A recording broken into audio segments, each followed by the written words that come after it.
Sitting here, got my fat bitch on, and story time. Now, I told you I'd keep telling you stories about the apartment in Minneapolis I lived in.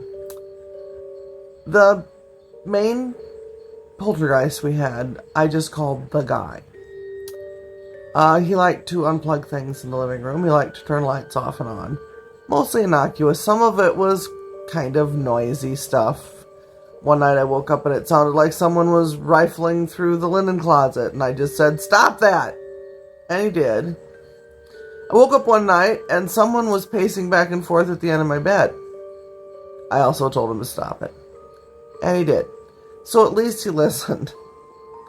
One night my roommate and I were up really late. I don't know what we were doing, messing around. And it was like 2 o'clock in the morning, Saturday. And we're finally like, okay, we're going to go to bed. My bedroom was in the back of the apartment. His was in the front. And there was this oak door, that was swinging oak door, that kind of cut the apartment in half.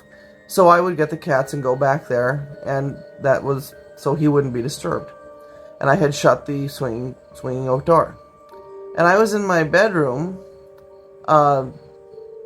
getting ready for bed, putting on my pajamas, and I heard the swinging door open, and I saw what I thought was my roommate walk through the hallway and into the kitchen.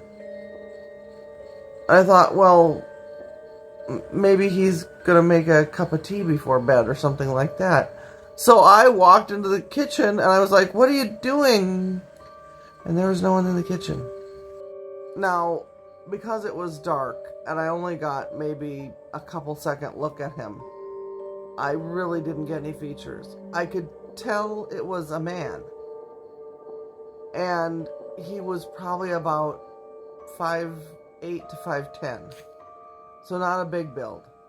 And, but no facial features or anything like that.